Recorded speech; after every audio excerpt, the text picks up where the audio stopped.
Christopher Malik cousins. I met Kyle, playing music and stuff, DJing. But I was kind of a troublemaker as a kid, and I know you guys aren't like sheeple. You guys aren't, when I say that, you're not the people that are always falling in line, right? You're not always getting the best grades or listening and stuff. And I'm not saying that's, Paul, I'm not saying that's good, but I'm not saying it's totally bad, right? Sorry, I have to wear my mask because I can't breathe good with it. But I think that being a little different is good. And I know a lot of people from my past that were not exactly always falling in line became leaders, or they became trouble worse.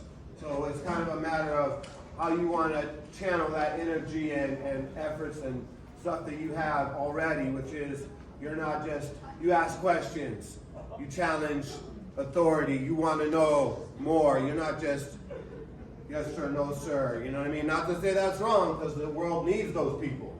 Otherwise, who's going to push buttons, right? But we need people like some thinkers, some leaders amongst us, some chiefs, not only Indians. You know what I mean? So, I'm almost 50, which is crazy to me, because I didn't think I'd live past 20-something. My father's black, and my mother's white and Native American. I come from the West Coast, California, Oakland, Berkeley. I ran away from home when I was 17 years old, and I came to Maui with $40.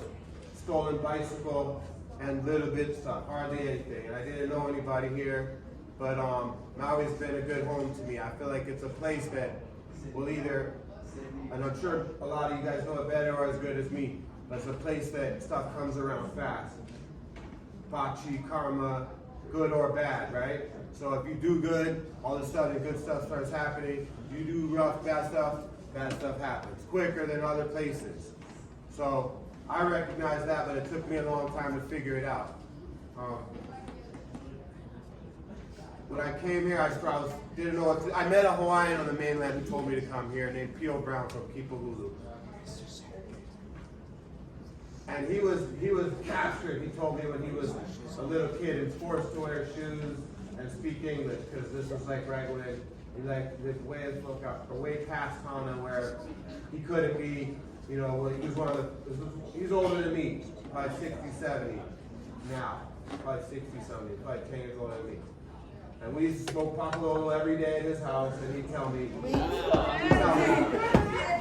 this is when I was young, I'm going to keep it real with you guys, okay? He told me I can, so I'm going to. So every day, and he'd tell me how I belonged here, and this was a good place for me as far as who I was.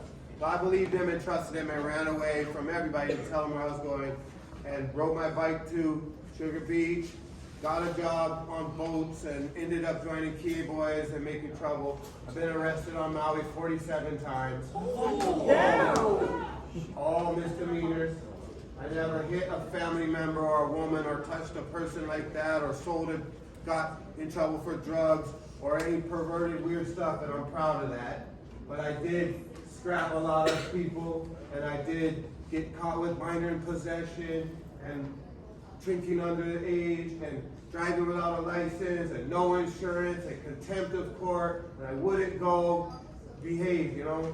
And even I went to Kolau, and I couldn't even handle the jail of Kolau. They had to put me in the jail inside the jail where it was just me and a Bible and nobody, you know what I mean? So I was lost, really loopy at one point, and not really trying to deal with anything or anybody.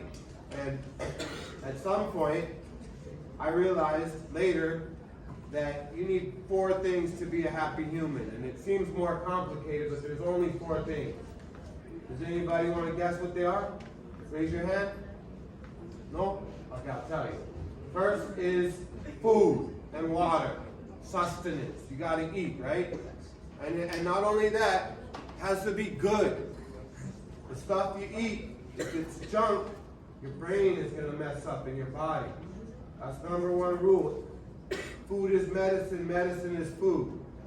Everything you eat or consume helps or harms you. No in between. So just think of that. Number 2, You need love. Sorry, it's an ingredient. You have to have it. You have to love people. People gotta love you. You have to find someone to be your kids or your best friends or your spouse or lifetime partner or wife or husband. Number 3, gotta have shelter, right? Gotta have a crib, safety, a home, stuff, somewhere to put your stuff, cave, something, right? And the last one, those are all obvious. The last one eluded me. And it's to be useful or to even matter, right? If you're gone, would someone notice? And that's what I was missing. I didn't know that. And until I had a kid, I still didn't know that. And that was when I was 21, 22 years old. A little bit young to have a kid, but it was the right time for me. As soon as that happened, I realized, oh shit, it's not all about me. I do matter. If I'm gone, then he's going to be in a worse spot. And so I tried hard from that moment on. And that's when I kind of stopped getting in trouble as much. And I'm not saying I stopped getting in trouble, because I did it. You know what I mean? I'm still working on my demons. Somebody calls me out, I have a hard time putting my head down, even at my old age. But I have worked on those things, and that's something that we all got to do, is just basically day by day improve yourself little bit. And I know it sounds corny coming from somebody like me who's already been past the other side of the hill maybe, but it's true. And like I say, I get paid plenty of money. I've established, first I went, my job history is, when I was young, my parents weren't around, because my father is a musician. He played with Etta James and B.B. King and Eric Clapton and other blues legends. He had 5 Grammys, but he didn't have time to be a father, so he was always on the road doing different stuff. So my mother's like a hippie white girl who was like, oh, fuck school, let's go to the Caribbean, or let's go to Peru, or whatever. And I was like, damn, Mom. So at one point, both of them was on adventure stuff, and I was, living with my friend or whatever, and not knowing where to go. And so I got a job a night in by a restaurant, and they taught me how to start a dishwashing, and then I wanted my way into being pastry, learning pies and cakes, and then they let me bus tables and then make espressos and blah, blah, blah, blah. Before you know it, I had a family inside of a restaurant. And they were, the waitresses were teaching me about chicks and love, and the cooks were teaching, the dishwashers was teaching me how to be tough, and everybody had their little role, you know what I mean? It was a family, and that's why I became in love with food, and in love with basically restaurants and doing that. So at a young age, 13, 14, I was already in kitchens a lot and working in restaurants, and it stuck. Later in life, after I came here and got in trouble plenty and was selling cuckoos at Camp 2 for a while, trying to, being bad, getting in trouble all the time, I went back to cooking as soon as my son came around. And quickly, without any high school diploma, never had to show anybody my grades, never had to anything. All I had to do was give effort. And I believe that's the one most important ingredient in life is effort. I think skills are, you can learn skills, but effort, if you don't have that, you can have all the skills in the world and you're useless. You do nothing. You can't do anything. But if you have effort, you could just be minor, good at a lot of things, and you'll be successful. So I'm jumping around a lot, but hopefully you guys can piece it all together eventually. So working in this place, I kind of picked up some cooking skills as a kid, and love for food and baking and pies and cakes, right? So after I had my son, I decided, okay, I gotta get a job. I can't be in the streets and doing dumb stuff anymore. And so I went right across the street from Camp 2 and applied for a dishwasher job at what's now Fred's, or Taco Moose's or something, right? They hired me as a dishwasher because anybody can get a dishwasher job. They beg for dishwashers. But if you try hard, like I told you, like I did at the other place, then you can move up quick. And it took me not only 8 months to become the freaking head chef of this place at 22 years old. from dishwasher. And it was only because I learned the menu, studied it quick, I gave a shit more than everybody else. I quickly, when the guy messed up, I was there to do that. And then when eventually the head chef became addicted to drugs and didn't show up, and I said, I know how to do everything. And they're like, okay then, try, show us, do it for a little while. And I did.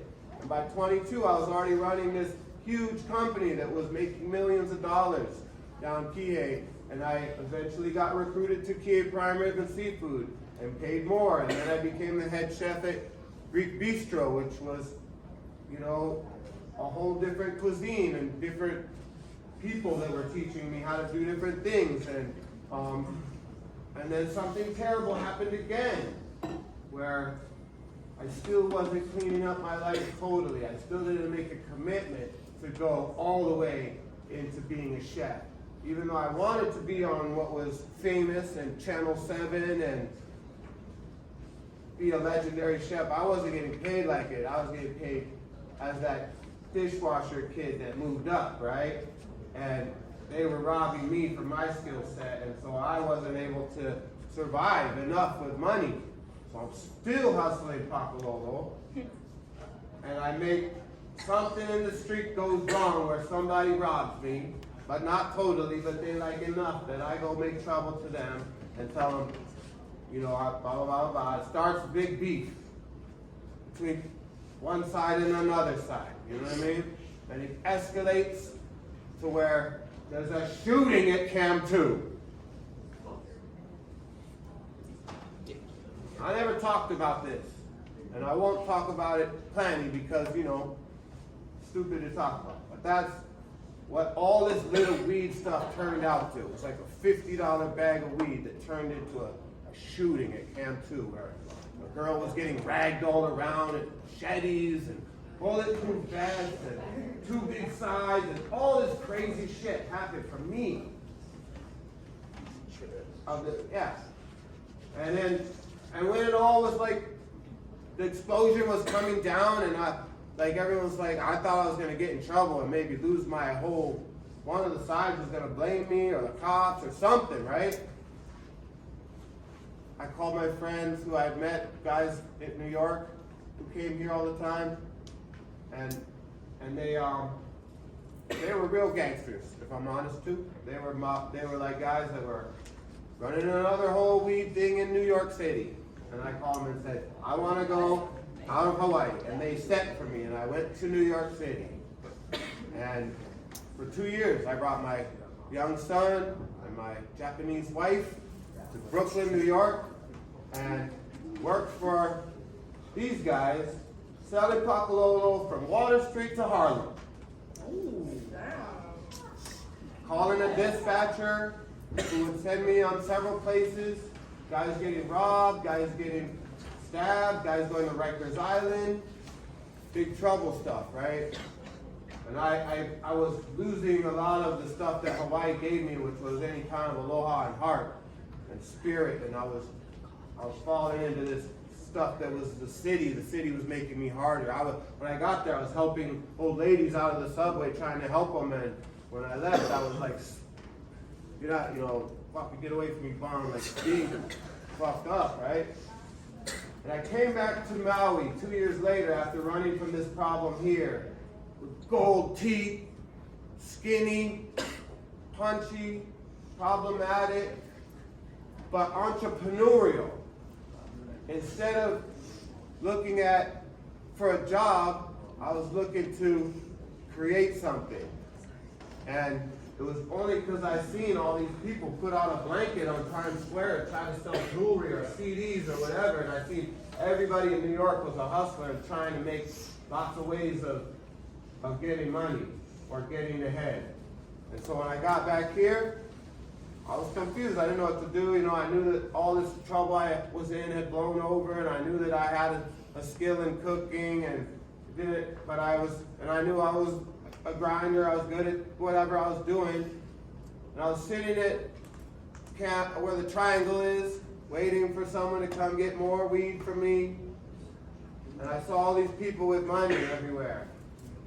Almost literally, I saw a big fat white guy with money falling out of his pockets. And for me, that was a sign that it was just a great time to try to get involved in something like that. So instead of some reason, I got thinking like those people in Times Square, the Africans laying off the blankets, selling stuff where the cops told them move, and they move over here and stuff, right? And I went and I found the property manager inside the Triangle. It was the lady. I told her, hey, you should let me put a little soda stand right here where I could sell ice cream sandwich and flowers or chips or cookies. And they're like, well, do you have good credit? I'm like, no, I don't have any of that stuff, right? So they said, well, you have to have good credit. Maybe one of us was way in the back. I was like, no. What if I put it right here, right by Tiki Lounge, like in the middle? Before Tiki Lounge, mind you. It was like Sausage Shack back then. So then I drew a picture and showed her, and she was like, maybe. So she said to the big bosses, and they liked it. So they said, if you give us $700 a month, we'll give you an extension cord, you make your own stuff, and you can sell stuff there. Oh shit, it's my first ever business. This is like, you know. So I got all the money I could get, which was, I only had about $1,000. And I built at Home Depot a box, plywood, and a freezer. And I filled it with stuff from Costco, put it up there, had an umbrella. Me and my son sat there every day and gave Otter Pops to kids, and sold ice creams, and because at that moment I realized I could buy a soda for 25 or 20 cents, sell it for $1.50. So the flip on that was a lot bigger than weed, right?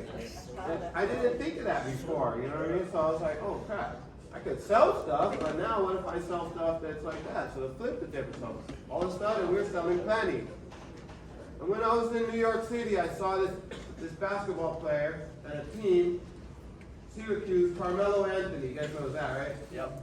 So I saw him when he was a kid, before he was in the NBA, and I knew he was going to be good. For some reason, I just bet $100 on Vegas site that Syracuse would win the national championship. And they did, for some reason. So it won me almost $7,000. And I remember jumping up and down, like thinking, like, holy, like, that was the most I had, won, whatever. And my son and me were making $200 a day and not spending money. And so we were getting up to, baby, we were like almost 15,000 cash, and we didn't even have a bank account yet, right? So every day people would come and be like, where's Ulalani shave ice? No, not Ulalani, Toby's. Way back. Way back. So I said, where's Toby's shave ice? And I'm like, oh, I don't know. They like sold them and moved and went on a sailboat or something. But every day people would come. So I went and begged them. I'm like, let me do shave ice. Everyone wants shave ice.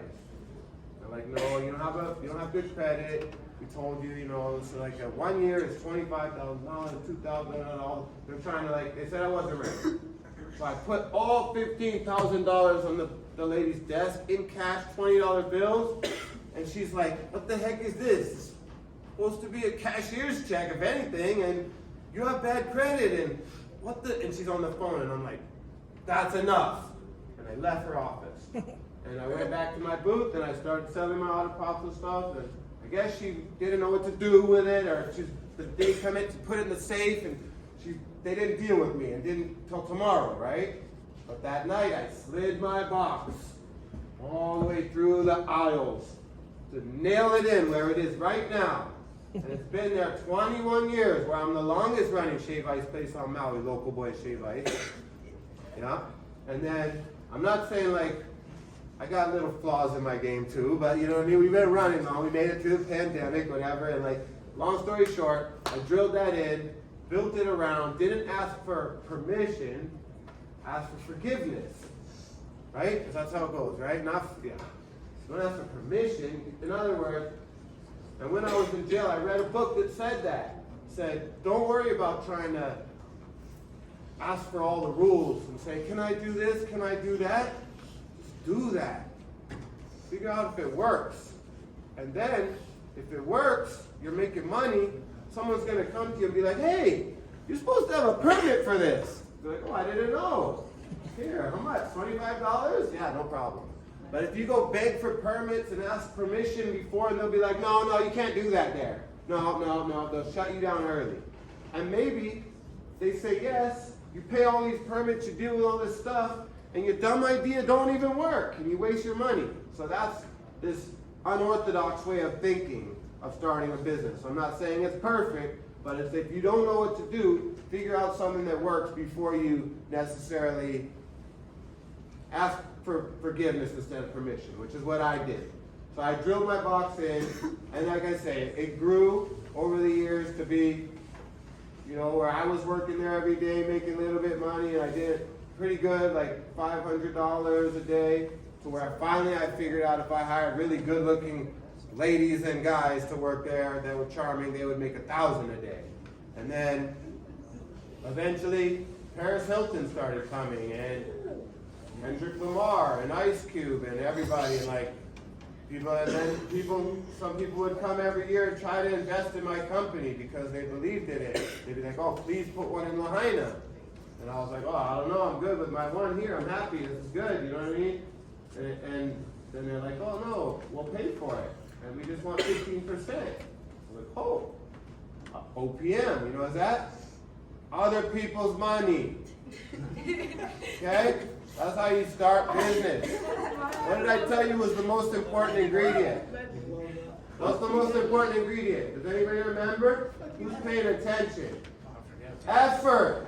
Try hard, okay? Effort. If you try hard, you can get OPM. Right? You don't need money, you just need effort. Create something, someone could give you their money, like they did for me in Lahaina. They paid for my whole shop on Front Street. The rent, when they were asking $10,000 a month for this place. So I thought, I'm gonna pay that. All best over there, famous over there too, you know what I mean? And then, next thing you know, who comes to town? Ulalanis. They're strong, they got like choke companies on the mainland, Chinese investors, they're Hawaiian too, they're strong competitors. They come to Maui with social media and pretty much crushed me. I would win best on Maui every time, and then they came and like had a new way to make and all this stuff, and people were about that life, you know what I mean? My only one left is in Kie, right by Kalama Park, across Whale Factory, yeah. And I used to have on Front Street. So I was threatened by Ululanis. I was like, oh, they've opened up a couple real fast. So I tried to open one more in Wailuku. And it didn't work. Nobody wanted shave ice in Wailuku. You know what I mean? It was like crackheads and roaches outside back then too, if I'm real with you.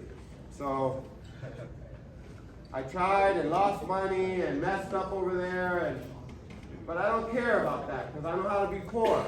I like to be poor. I don't even know how to be rich. I don't know how to have money or live around wealthy people. I'd rather live around common or less, So I reinvest. I double down every time. So I just use every money I get and try again. So in Wailuku, I tried again and it didn't work. And instead of giving up, which they said, oh, you can have out of your lease, I said, well, shoot. I went to a Wawa and I saw all these health bars and they're selling acai really good. What if I did a health bar? My mother raised me as a vegetarian. Wouldn't let me eat meat until I was 17. And I'm like, hey, I know this food. I can do this. Sure enough, pharmacy health bar, right? Yeah. So then flip this from the shave ice and try that. So we did acai with poi, right? Yeah. So then I saw, and pharmacy making plenty money in Wailuku. Nobody put poi on acai before that. And it was like, oh, what's sort of like, so then I came up country here one day and I saw Fat Burger or whatever was gone. I'm so sad. It was gone, right? And there's this jewel and I was like, there's gotta be pharmacy. And that's what you guys gotta do. You gotta imagine things. When you walk through a mall, don't look at the freaking stores. Look at the empty stores. Use your head to think of what should that be? What could that be? Is there a pet store over here? No.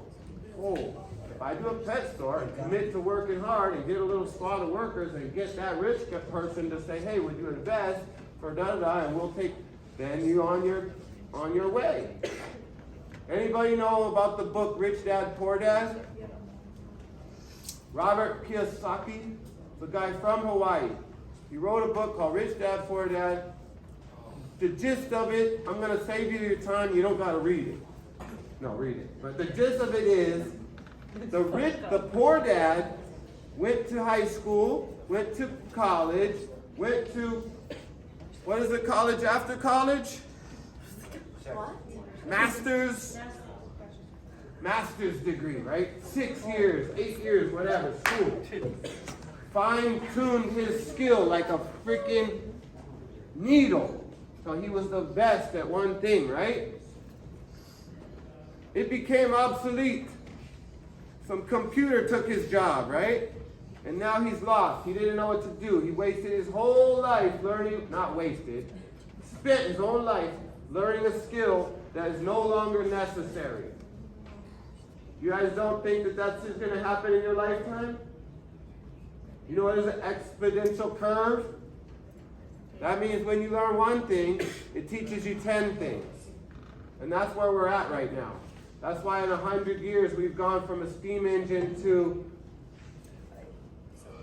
plasma and, Tesla. I drive a self-driving car. I drove up here, I never drive. I just sit back and wait for my car to bring me here, right? That's where we're at now. And that's, when you guys are my age, we're either going to be melted down or just flying around or some crazy shit. That's how quick we're learning, right? One thing teaches us 10. 10 teaches us 100, 100,000, 1,000 million. Goes on and on like that. So basically, we're on that curve right now where we're improving quickly, and whatever you're trying to learn is probably going to change. My cooking stuff, they have these arms that slide around in the kitchen and can, from racks, and can grab stuff out of the refrigerator and flip eggs and everything coming up. It's cost plenty of money, but they have it, and it won't be long before I'm going to want to buy that in my restaurant in Wailea, so because my cooks don't show up on time and they try to vape online or whatever, but you know what I mean? Okay, we was going along. So then, Pukalani. It took over Fat Burger, which was a meat industry place, and I don't condone meat unless it's wild. Now that's just a personal preference, but I was locked up. People slid food under the door to me, treated me like an animal, as a savage, and I won't even treat an animal like that. That's not right. You can't put something in a pen, treat it junk, feed it junk food, torture it, rape it, like we do cows to get milk, butter, cheese, blah, blah, blah. You know what I mean? You take them there, and these are just the truths of life. And that's why I like vegetarian food and wild meats. Venison, fish, prawns, lobster, anything that lived a good life. If you want to eat me, it's okay. Just don't torture me first. And don't put me in a box. So that's how I feel. Like if you get something that had a good life, whatever, right? We all gotta go. Also another thing, just little advice. One most dangerous. I told you guys what is the most important thing, right? Effort. Fuck yeah, effort. What is not? This is the most dangerous thing. You ready? What is that? Excess. Too much. Too much of any one thing is going to mess you up. If you're too consumed with one thing, if you too much food, too much water, too much soda, too much cocaine, too much drinking, anything. That's why you have to be careful of drugs. Sir, and I'm not going to preach to you guys about drugs because I've tried plenty in my life and hustled them and did a lot of stuff. But I will tell you that that's a dangerous thing. Oh, hush. Like, and there's a couple that are more, some are more dangerous than others, and I'm going to point them out. Heroin. Stay the fuck away from that shit.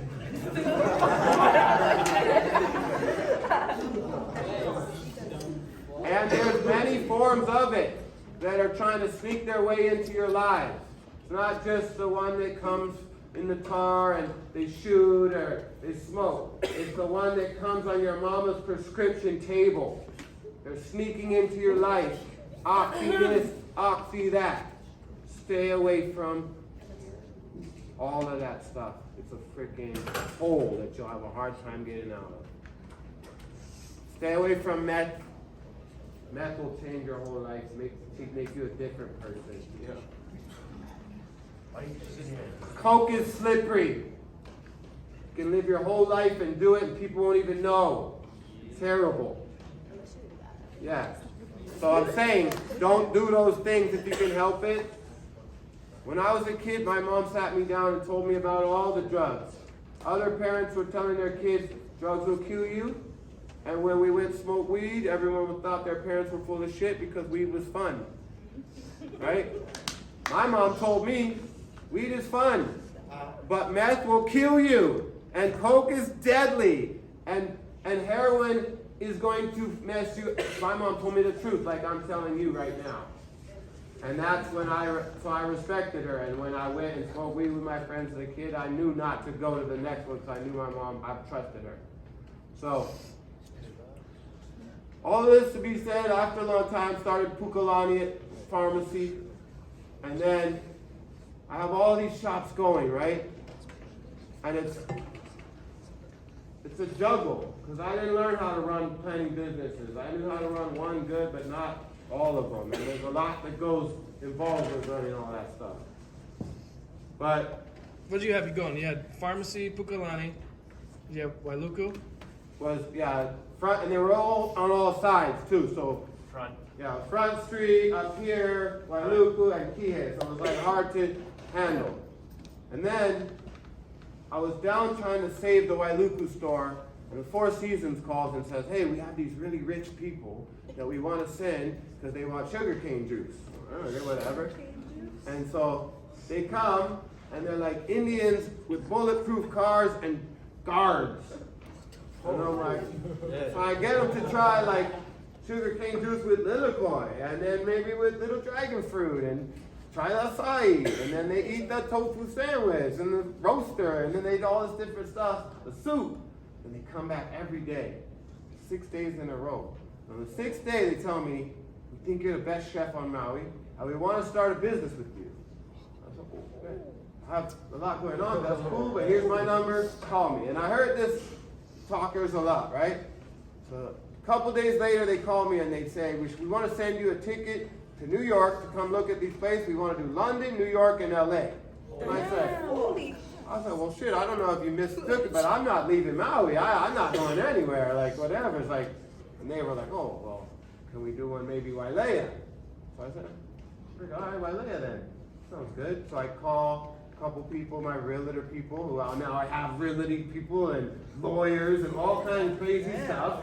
So they go and find Deb Gannon's old place. Joe's Steakhouse was like in Wailea tennis courts, near everything where 2 chefs failed prior, and I thought it's right by, close enough to everything. So I called the Indian people and they said they would. They paid for it all, and they wanted to give me 15%. 15%? What the hell am I going to do with 15%? Be your little poster boy? So what, you can tell me what to do? No. There's another lesson. If you ever start a business, never go 50-50. Ever. You know why? Because if one thing don't disagree, how? You're going to have to get a divorce. Starting a business with someone is like marriage. Only if it's 50-50. But if it's not, it's how it should be. Someone 51, someone 49. That way, in the beginning, you agree, I'm 51, you're 49. If we can't agree, I say. And you agree to that early, right? That's just a lesson for if you ever start your own business. I would say 51, 49. Whether you decide to be 49 happily, say, yes, I'm down to be 49. Just give me half of the money and you make the final decision, or I'll make the final decision. But make that early. Don't go 50-50 with anybody. I learned that the hard way. Where were we right before that? We're talking about all the things going on. You mentioned, I don't think you mentioned the Pandemic, food truck. almost. Yep. We're almost to the Okay. damn pandemic. Yeah. So I tell them I'm not doing all this for 15%. So I go and I tell them, like, how much would it be for me to just do this myself? And then now we're back at square zero. You don't have good enough credit. You need to, but I do have pretty good credit now. I got all this stuff going, but it's still not good enough for Wailea, because to go into Wailea, millions. There's only 5 restaurant owners out there, a big 6 or whatever, and they're all millionaires. And I don't know if they want new people coming in, really. So somehow I borrowed here, this, that, got enough in the bank. I told them, how much do I got to have in the bank? They said this much, and I borrowed a little bit, and convinced them just by saying I made this one, that one, the other one. And they said, okay. I started Wailea Kitchen, January 2020. Bad timing to start a restaurant. As you know, a couple months later, there's Humvees in the street telling people they can't move, and the flights were shut down and everything. And so at that point, I gathered everything I had and brought it to Wailuku and continue to sell health food to people and give free food to homeless, which we've done there for 9 or 10 years now. We're the only business on Maui where you can go with no money and walk away with food, because I used to eat at the church as a kid, and it's the right thing to do. People are paying forward, giving money to give stuff, so we basically I wanted to keep that going. So I moved by Wailuku, closed all my businesses for the pandemic, but kept that one open and sold health food because of how important it is. After the pandemic, a year later, called all my landlords. The one up country, pricks. Sullivans, they own Foodland. I won't even shop at Foodland no more.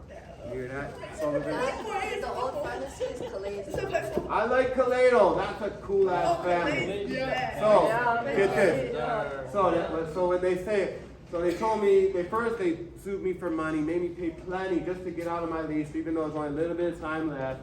Took all the equipment and told me they had someone to come in. And I was like, frick, okay, whatever, I guess. So I go in there and I meet Kalei's family, and every one of them comes. Kids, grandma, uncle, auntie, they look at all the equipment. It was epic. That's the only thing that made it cool to give that place up. But I lost that place and got sued for like $70,000, or had to settle with them to even leave. Same in Lahaina. They took me there, took my money, and like wanted all the back pay for the whole pandemic. But the people in Wailea were cool. They said, nah, forget all that. Try again. Matter of fact, just percentage, whatever. If you do good, pay us. If not, oh well. And they were smart, because now they're getting way more from me than they would have if and when I did the rent deal. And they helped me get here. And they're offering me more properties in Wailea at this point, because I've taken this place that was hard, that people failed at, and made it good, and did it by providing a niche. There was nobody on Maui providing sit-down place for healthy people, right? You guys all see all these hippies and vegetarian people here, and no one restaurant was smart enough to say, oh yeah, sit down and have vegan Alfredo. Frick, there's a niche, right? So right by Four Seasons, and now Four Seasons sends me people all day, as they should. And so I would invite we make mean onion rings, nachos, venison French dip, bolognese, Alfredo, enchiladas. You did?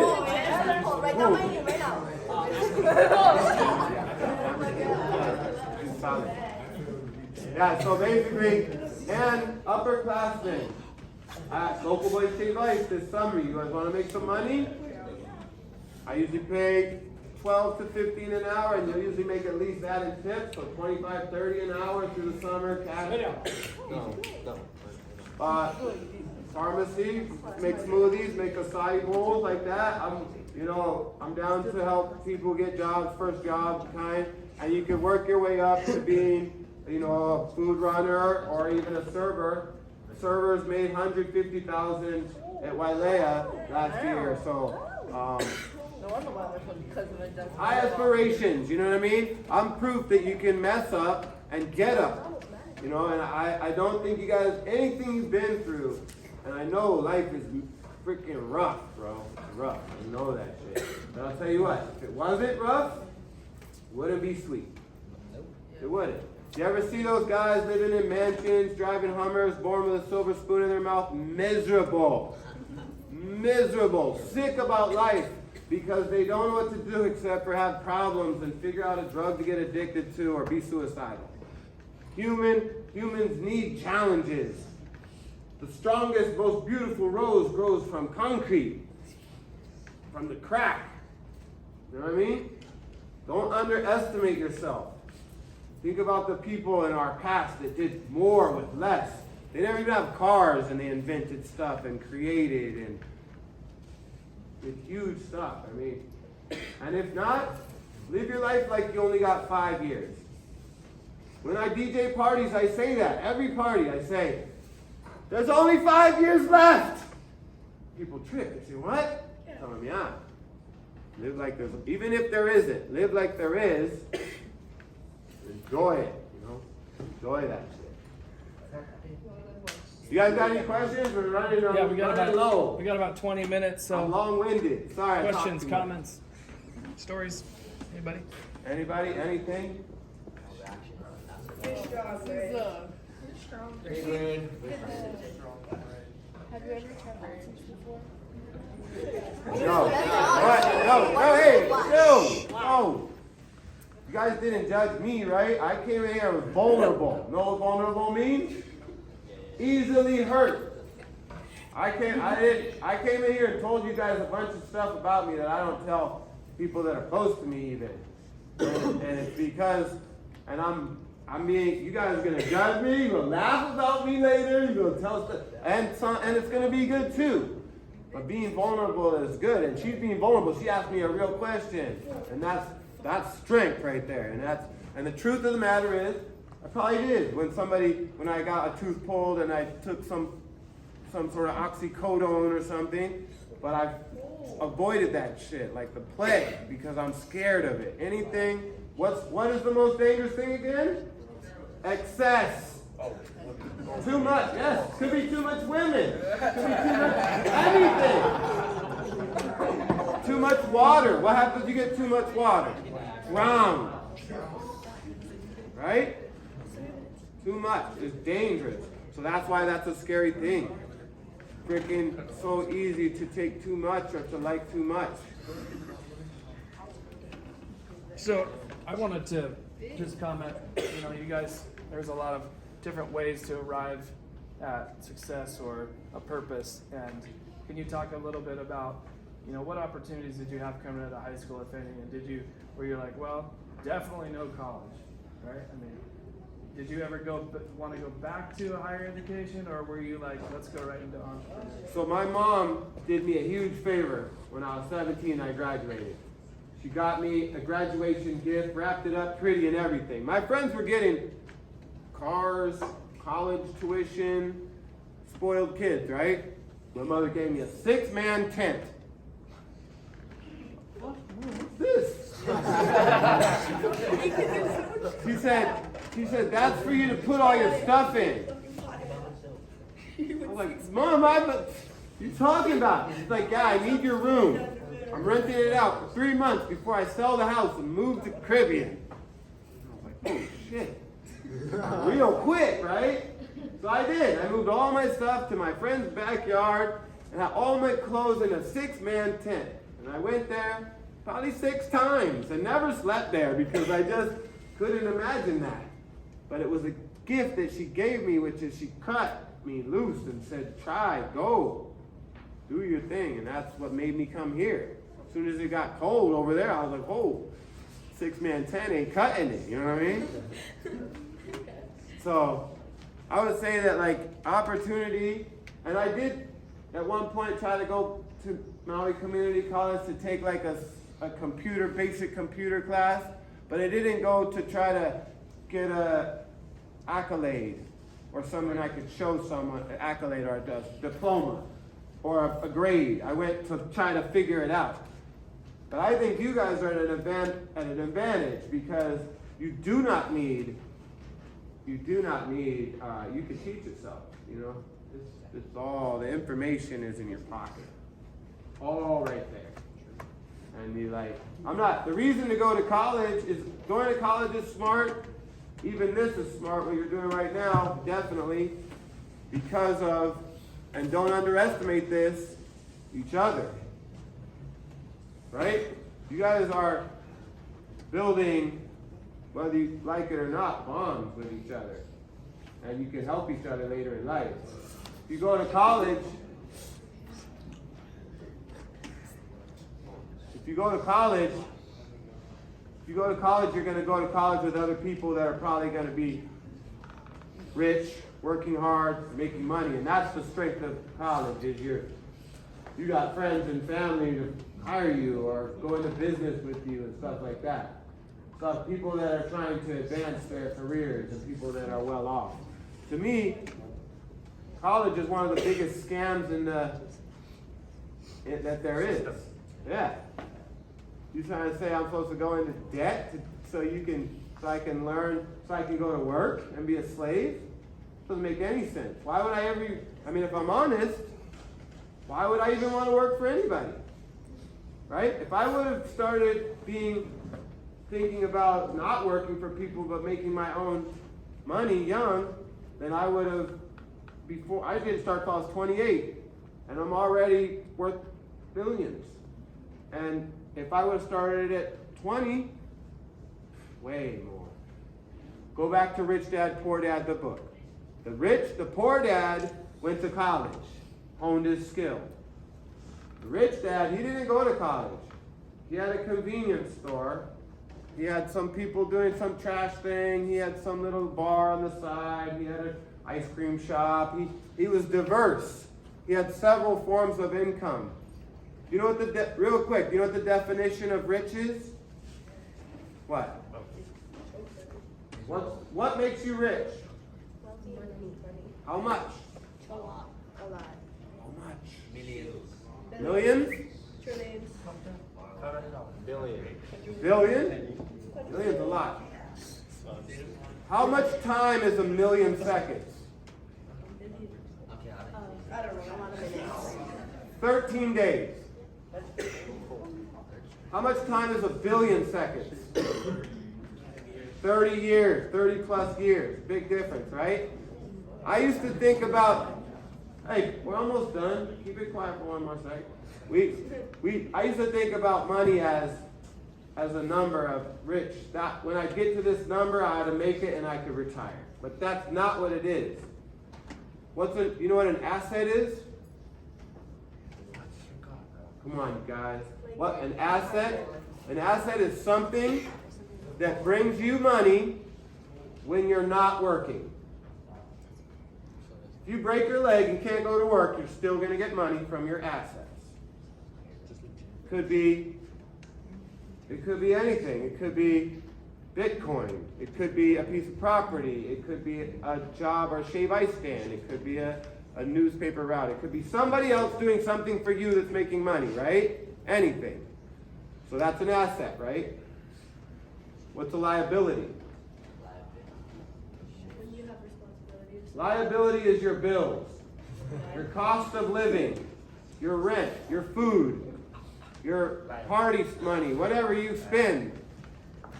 The definition of rich to me, pay attention 1 second, is when your assets surpass your liabilities. When every month, the money that comes in without you working is more than the money that you spend to have a good time and live and eat and everything. You dig? That means every month you got a little richer. And all that money that's in between goes to make work for you too. That's the definition of rich. Figure out how to get your assets up, your liabilities down. And learn about compounding interest. That was good, you guys. I appreciate you. And I think I hope even one of you guys like got anything out of this. It would mean something to me if you did. And if not, like it meant something to me to even just come up here and say it out loud. But if you, like I said, I'm real to my word. If you come to my shop within the next, any of my shops I mentioned, I'll give him something to give you guys. Then you can get something for free. Or if you want to come, work, I'll give him my email to send me an application or just a letter of saying what you'd like to do. And the best of luck to all you guys. If I could give all my businesses back to be your age, I would. Fuck yeah. Priceless. Time is priceless. Thank you. Yep. Yeah.